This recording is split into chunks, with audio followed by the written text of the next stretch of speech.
Chapter 4.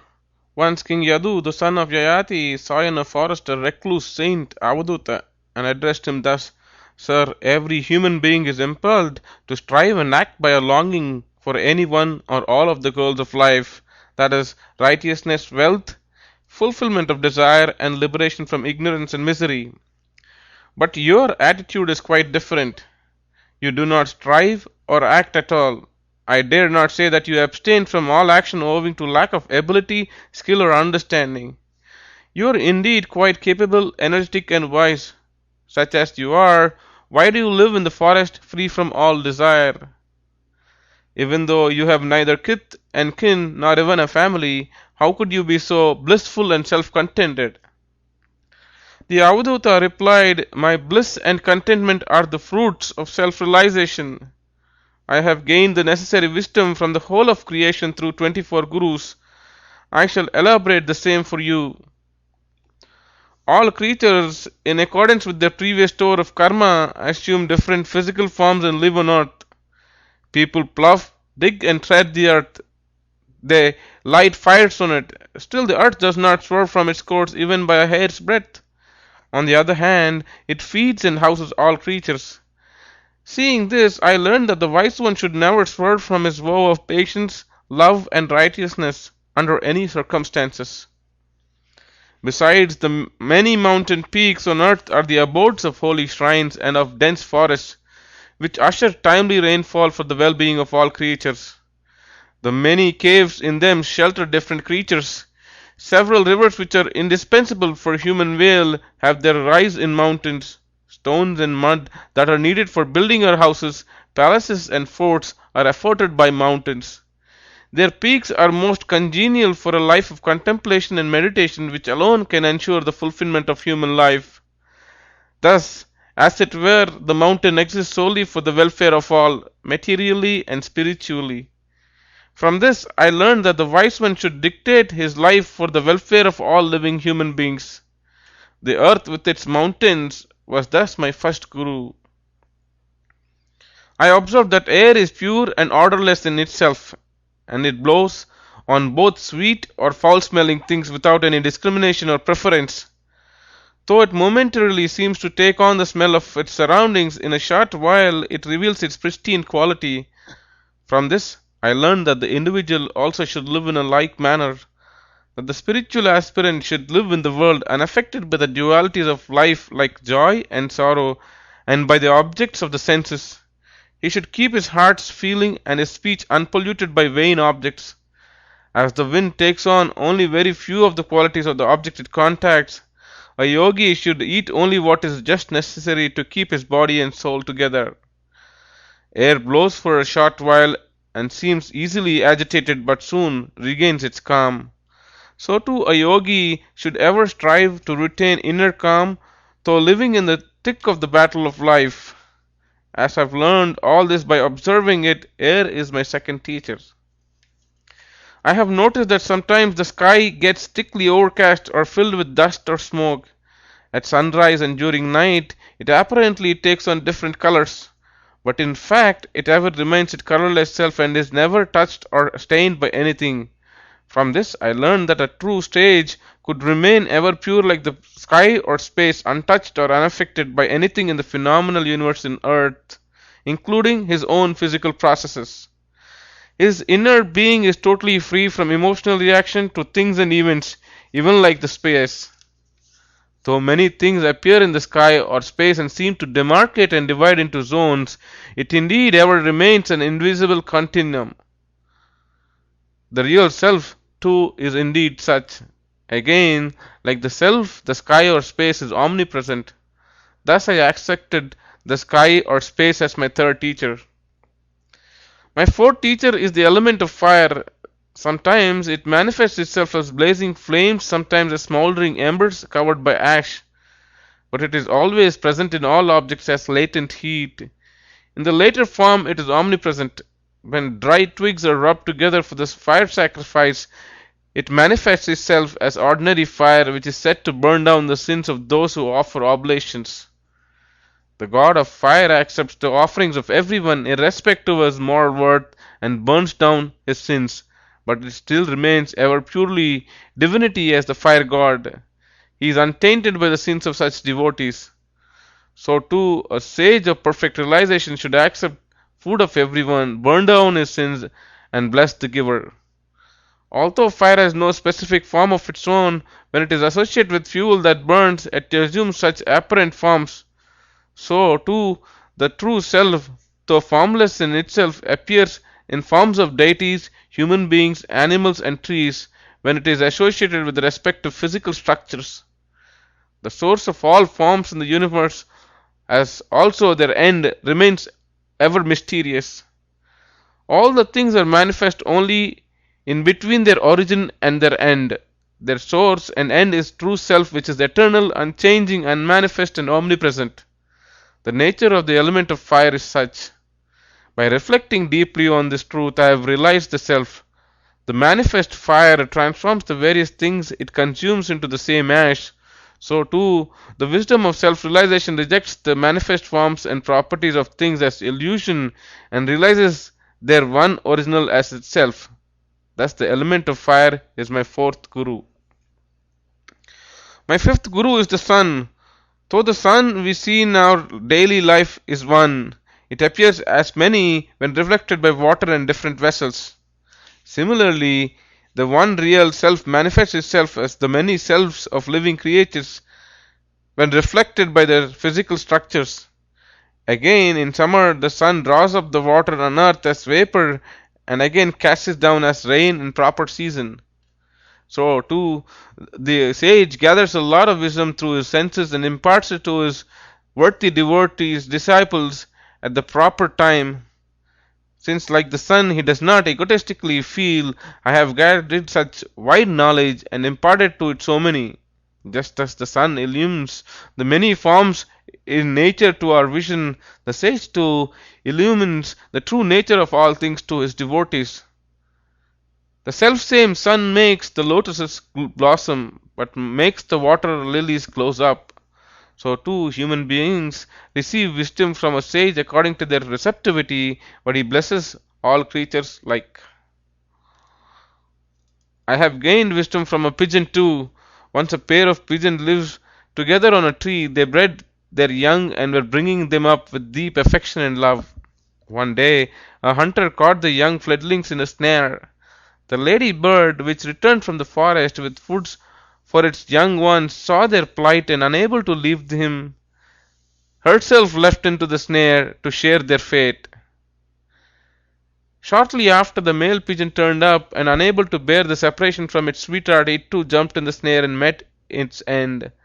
Reflecting on this, I realized how, even after being born as an intelligent human being, man is caught in the coils of possessiveness and brings about his own spiritual destruction. The self, which is originally free, when associated with the body and senses, gets identified with it and thus gets caught in the endless cycle of birth, death, and misery. Thus, the pigeon was my sixth guru. The python is a sluggard, unwilling to move out briskly from its prey. It lies in its lurch and devours whatever creature it comes across, be it sufficient or insufficient to appease its hunger. From this I learned that the man in search of wisdom should refrain from running after pleasures and accept whatever he gets spontaneously with contentment. He should live ever contemplating his true self. Even when he does not get anything to live by, he should trust God and fast. Like the python, he should shake off sleep and wakefulness and abide in the state of incessant meditation on the self. Though endowed with a sturdy body, he should refrain from all actions which are characterized by a sense of agency and by a desire for the results of action. He should withdraw the power of perception from all his senses and center it on the self. Like the python, he should be unmindful of both purity and impurity. Like it, he should keep off from human haunts and be ever immersed in the purity of inner contemplation. Thus the python was my seventh teacher of wisdom.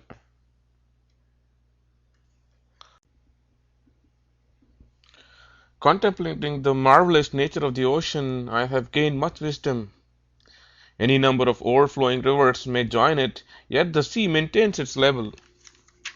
Nor does its level fall even by a hair's breadth in summer, when all the rivers dry up. So too, the sage of wisdom does not get elated by the joys of life, nor does he get depressed by its sorrows. Just as the sea never crosses its threshold on the beach, the wise one never transgresses the highest standards of morality under the pull of the passions. Like the sea, he is unconquerable and cannot be troubled by anything. Like the unfathomable ocean, his true nature and the depths of his wisdom cannot be easily comprehended by anyone. The sea never casts out its pearls, and it never allows any useless stuff to remain in it for long.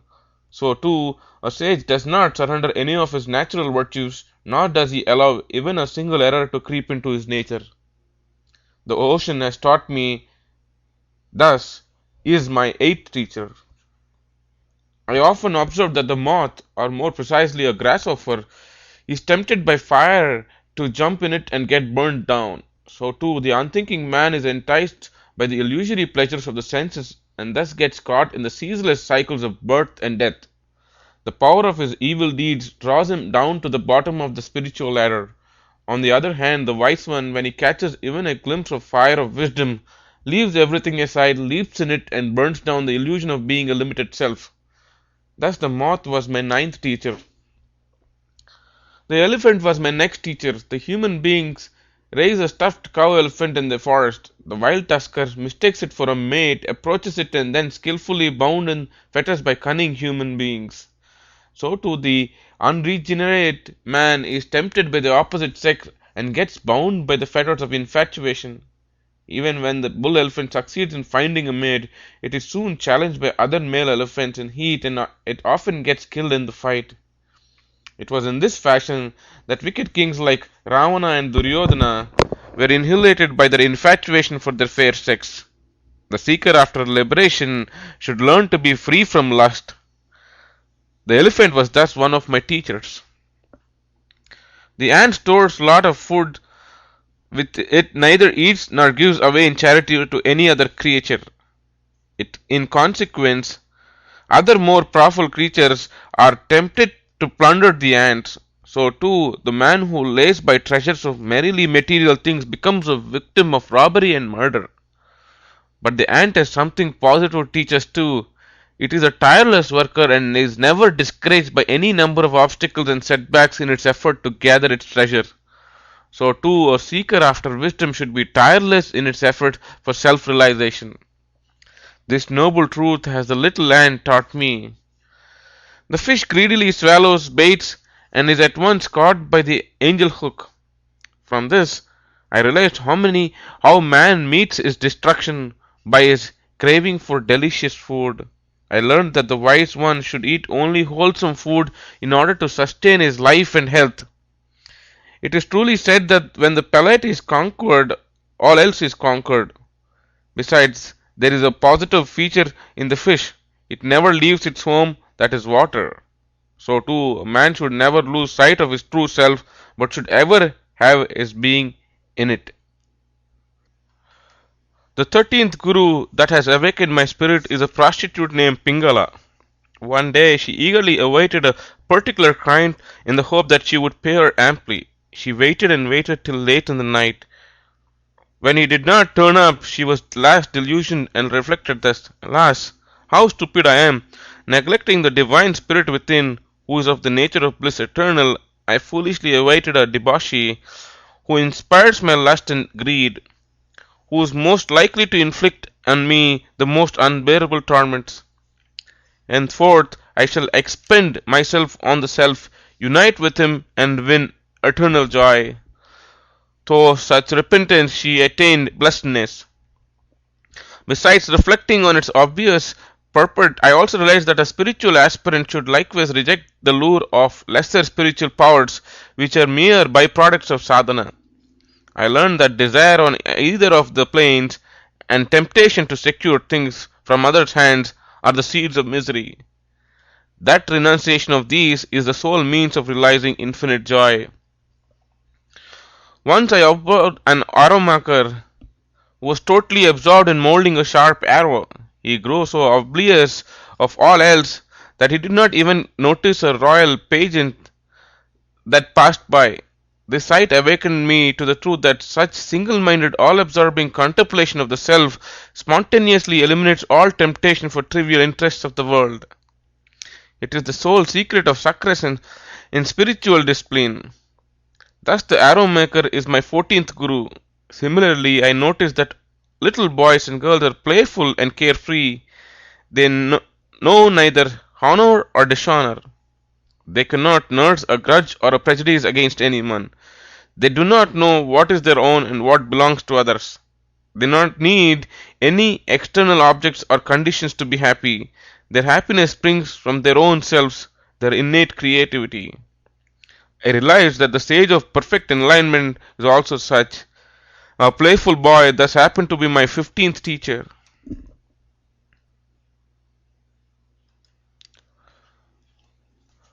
Of all the things in nature, the moon is unique. It appears to wax and wane during the bright and dark fortnights. In fact, the lunar globe even remains the same. In this, it is like the self of man. While a man appears to pass through the stages of infancy, boyhood, youth, maturity, and old age, his real self remains unchanged. All changes pertain only to the body and not to the self. Again, the moon only reflects the light of the sun, but has no such of its own. So too, the soul or mind of man is only a reflection of the light of awareness of the real self. Having taught me this truth, the moon came to me my 16th guru. It bestows joy and coolness to all creatures. Similarly, the sage of perfect wisdom propagates the grace of God and thereby quenches the fire of misery.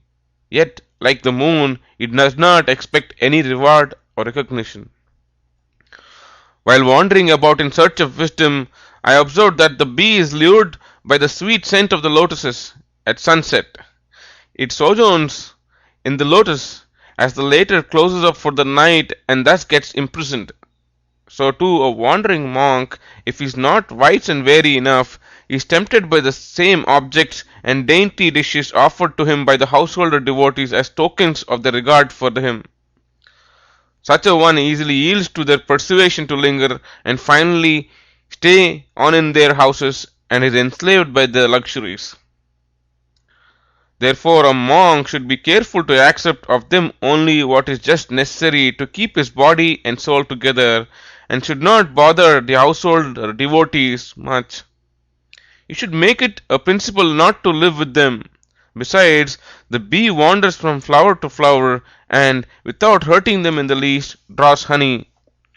So too a spiritual seeker should study in all the holy scriptures but retain in his heart only what which is essential for his spiritual practice and discard all claims to mere scholarship.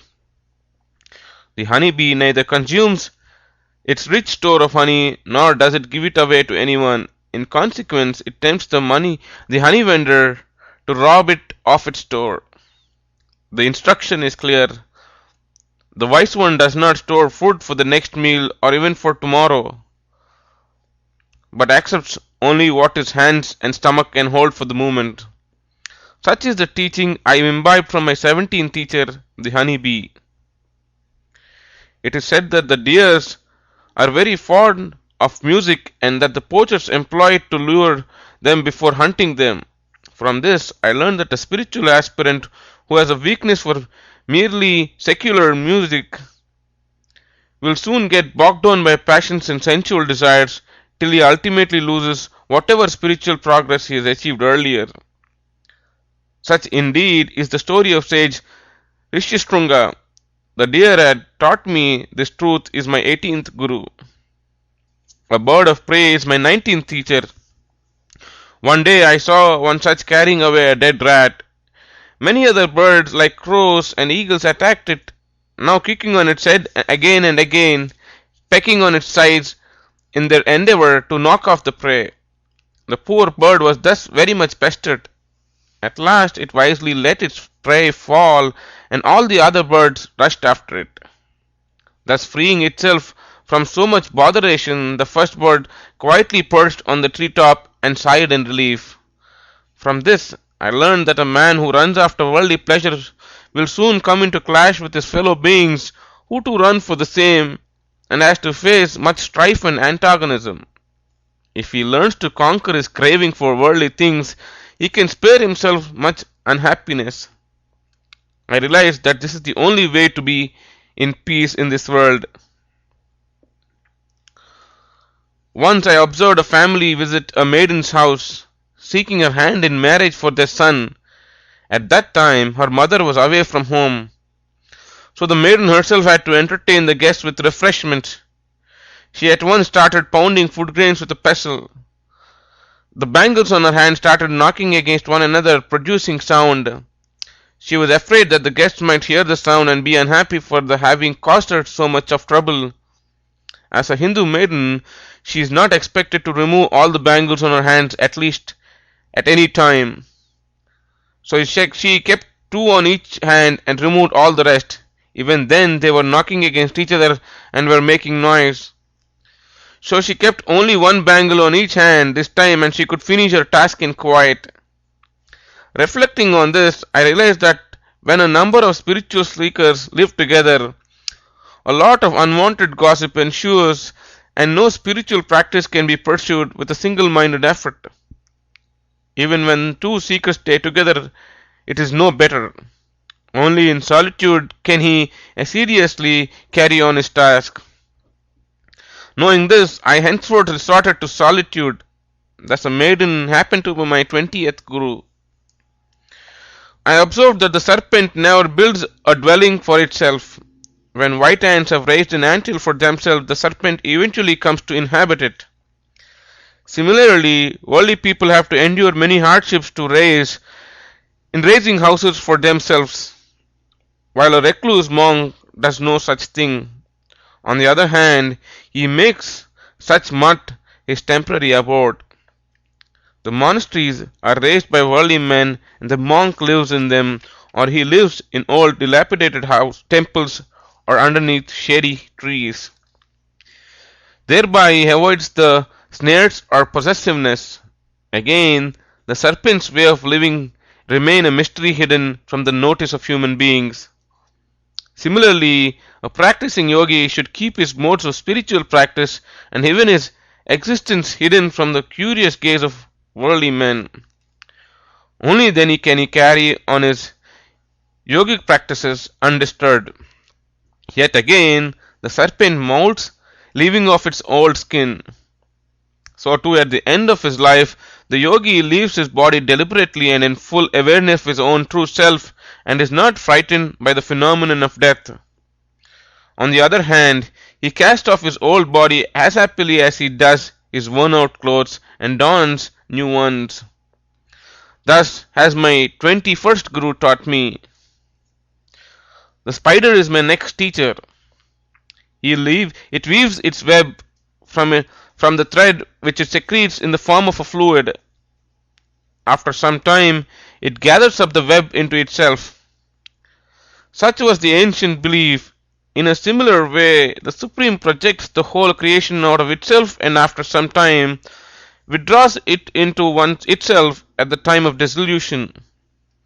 The individual soul too bears the senses and the mind within itself, and at its birth as a human being or any other living creature, it projects them out as the sense organs of action, and the whole body. In accordance with its latent tendencies, the creature thus born gathers up all the means and objects needed for its living.